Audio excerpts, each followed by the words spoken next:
By 1920, Americans were tired of war abroad and progressive programs at home.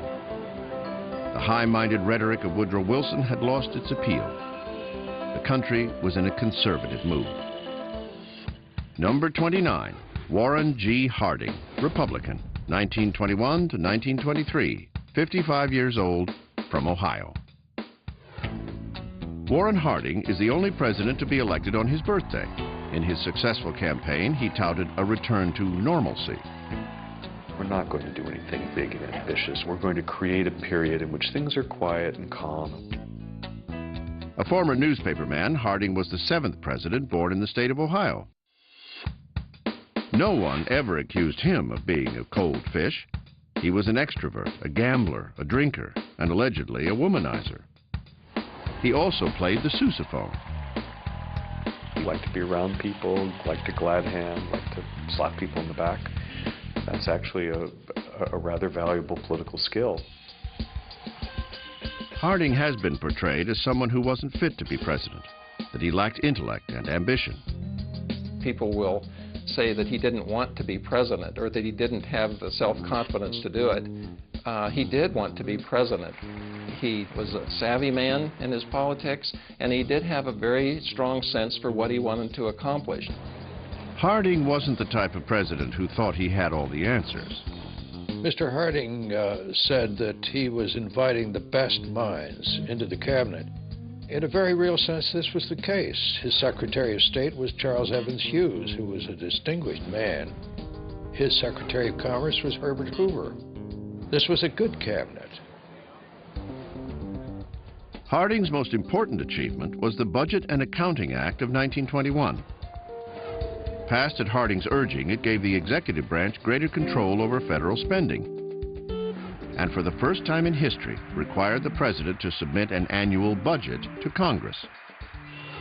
Harding scored the other great success of his presidency when he convened an international conference in Washington that resulted in an historic arms reduction agreement between the naval powers of the world.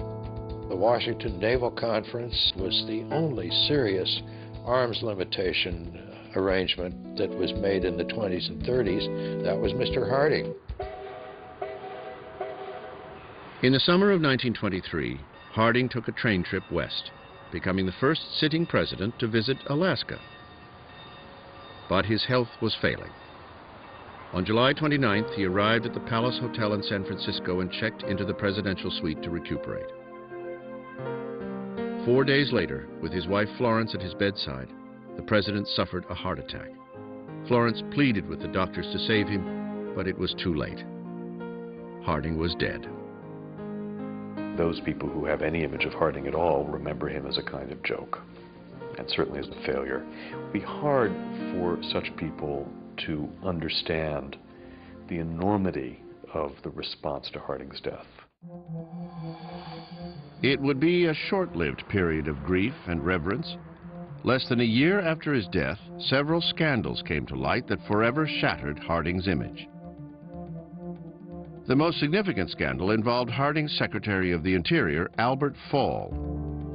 He was accused of improperly leasing Navy oil reserves at Elk Hills, California, and Teapot Dome in Wyoming to a pair of wealthy oil men in exchange for an illegal kickback. Teapot Dome, as the affair came to be known, was the most infamous presidential scandal prior to Watergate. I don't know of any evidence that Harding actually was complicit in these scandals or that he personally benefited from them, but he certainly was guilty of appointing mediocre, not very honest people to very significant positions. Harding's reputation was further tarnished by the publishing of 2 scandalous books. One insinuated that the president's wife, Florence, had poisoned him. Another was written by Nan Britton, a woman who claimed to have had an affair with Harding and given birth to his daughter. These sensational tales were dubious at best, but widely believed at the time. Today, Harding is remembered more for the scandals that swirled around him, both real and imagined, than anything else. One historian who has re-examined Harding's record thinks history has been particularly unfair to our 29th president. He was a good president, even verging on an excellent president. His great tragedy was that physically he was unable to live out his term. He was good with the Senate.